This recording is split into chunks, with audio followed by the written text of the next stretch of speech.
Сайн уу, Кинам channel байна. За өнөөдрийн дугаартаа маш гоё тийм motivational урам зориг өгсөн тийм дугаарыг бол бэлдсэн байна. Mel Robbins гээд зохиолчийн ишлэлүүдээс та бүхэндээ бас хүргэж байна.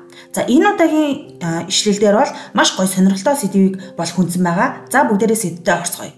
За сэдвтээ орохоос өмнө бүгдээрээ subscribe дараад манай channel-ыг дэмжиж өгөөрэй. За манай channel маань урд нь 15.2K subтай байсан. Гэхдээ бас нэг шалтгаанаас болоод манай одоо шинээр ингээд нэг шаардлагатай болсон байгаа. Тийм болохоор та бүхэн маань дэмжиж өгөөрэй гэж байна. За баярлалаа. Ингээ бүгдээрээ шууд сэдвтээ орцгоё. Би техниктэй ингэж боддог. Би тэдэнд харуулна. Би тэднээс заавал өшөө авна гэж. Гэхдээ Mel Robbins зохиолч нэг зүйлийг тун тодорхой хэлсэн. Хамгийн шилдэг өшөө бол амьдралаа илүү сайхан болгох явдал гэж хэлсэн байдаг. Хин нэгэн чамайг доромжилж итгэлийг чинь алдсан бол тэр хүмүүсээс уучлал өршөөл битгий хүлээ, битгий гуй. Тэд чамайг гомдоосноо маш сайн мэдж байгаа. Хин нэгэн чамайг үл хүндэтгүүл энэ санамсаргүй зүйл биш юм. Харин тэдний сонголт байдаг. Тэд босромог өгсөө амнаасаа гаргахтаа л таны царайны хувирлыг харж баясдаг. Тэд юу хүсдэг гэж чамайг дэлбэртлээ уурлахыг, орилж хашгирахыг, уйлахыг тэдний араас нэг л дагуул болохыг хүлээж байдаг. Энэ үед л тэд таныг бүрэн контролдоо авч таны эрч хүч энерги амар амгалан гартаа авдаг. Яг энэ үед таны хийх хамгийн хүчтэй үйлдэл бол чимээгүй байх явдал юм. Бүр анир чимээгүй. Тэд таныг яагаад контролоо алдахгүй байгааг харан гайхаад бүр балмагдах болно. Таны гомдоосон, урвсан, итгэлийг тань алдсан хүмүүсээс авах хамгийн том өшөө авалт бол тийм хүмүүсийг яг л урд нь хизээж байгаагүй юм шиг амьдралаас арчиж хаях юм. Учир нь бурхан аль хэдийнэ тийм хүмүүсийн үүлийн үрийг зураад тэдэнд шийтгэлээ бэлтцэн хүлээж байдаг. Үүлийн үр магадгүй өнөөдөр биш, маргаашч биш. Гэхдээ яг цагтаа хаалгын тогших болно. Тэд тань руу цацсан шороо чулуундаа өөрсдөө цагийн эрхэнд бүдрэх болно. Сэтгэл зүйн шинжилх ухаанд альва маргаанд оновчтой аргумент хэлсэн хүн нь ухаантай биш. Харин чимээгүй байсан хамаагүй ухаалаг гэж үздэг. Хин нэг нь таныг үгээр өдөж, өдөөн хатахад та чимээгүй босоод явснараа та ялж байгаа юм. Таныг өдөөн хатгсан хүмүүс таныг контролоо алдаж, өөрийнхөө зөв гэдгийг яаж баталж, бухимдаж байгааг л харах гэж тэсэн ядан хүлээдэг. Тэгвэл чимээгүй, аниргүй бай. Битгий тоо. Ийм хүмүүс бусдыг доош хийж, буруу шааж, хүмүүсийг шархлуулж ижил өөрийгөө илүү томор, илүү лагаар мэдэрдэг. Таны түүх, таны амьдрал ийм хүмүүсээс харьцаагаа таслаад дуусчихгүй. Харин ч яг одоо эхэлж байна гэж бодоорой. Таныг хүчирхийлдэг нөхөр, үргэлж доош тардаг найзууд, ангийнхнаасаа та харилцаагаа таслаа гэж бодъё. Тэгвэл бодол үйлдэл танд тэдний бодол үйлдэл танд ямар ч хамаагүй болж, оюун санааны хувьд хүрч чадхааргүй оргилд хүрсэн цагт та өөрийгөө ялж бас чөлөөлж чадчих байна гэсэн үг шүү. Тэд танаас халаад таныг сүүдэрт ганцаараа тэмцэж байгааг мэдэхгүй бүр төсөөлөгчгүй. Тэдний танд өгсөн сэтгэлийн шанал, өвдөл бол таныг өөрийгөө дахин босгох хамгийн том зэвсэг юм. Өвдөл гэдэг бол нүүрсийг алмаз болгох хүч. Үргэлж танд цор ганц үннийг хэлэх багш юм.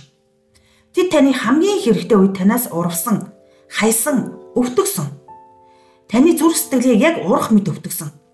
Гэхдээ юу гэж хин нэг нь танаас урууж, итгэлийг тань алдсан ч та амьсгалж байна. Амьд байна шүү дээ. Харанхууд ганцаараа уйлсан нулимс болгон таныг бүтээж байгаа. Шүн болгон яагаад гэсэн асуулт, өглөө болгон өшөөг авахыг хүссэн уур бухимдал таныг хизээж зогсошгүй болгож байгаа юм.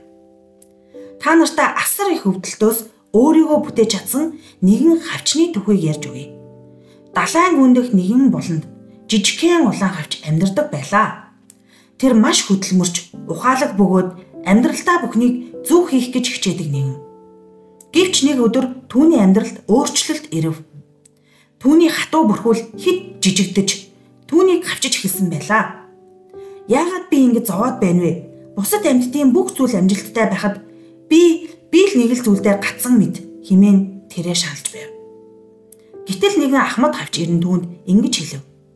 Хэрв чи өөрчлөгдөхөөс айвал хизээж том хавч болж чадахгүй. Бид бүгд нэг л өдөр бүрхүүлээ хаях хэрэгтэй болдог.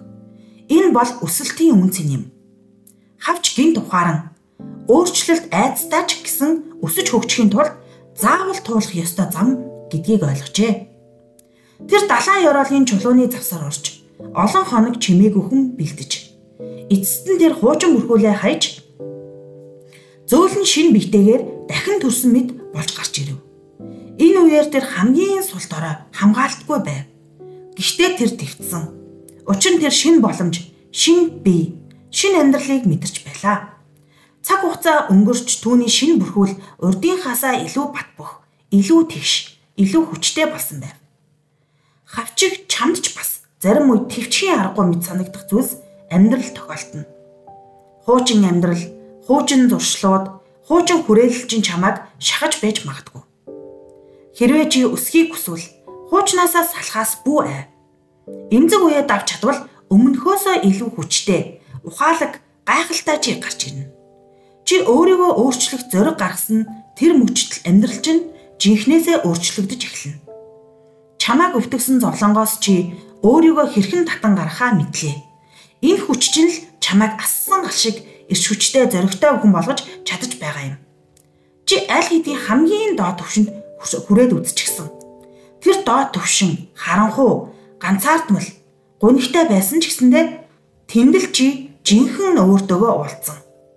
Хинч чамайг ойлгоогүй ч өөрийгөө дэмтсэн, дээш татсан хүн нь чи өөрөө. Хүмүүсийн хэлсэн үг бол зөвхөн төр зурих. Харин чиний зан чанар тууштай байдал бол мөнхөн юм.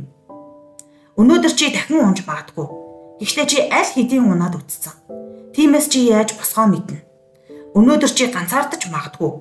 Гэхдээ чи аль хэдийн ганцаараа тэмцэж байсан. Тиймээс чи энэ удаад ч дийлнэ. Чи эргэж ирэхдээ зовлонгоо хүмүүс цагаан холоо шиг зарладаг биш.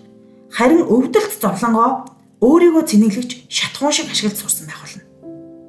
Чи дахин гэрэл харна. Дахин итгэлээ сэргийнэ. Дахин дотроосоо гэрэлтэнэ.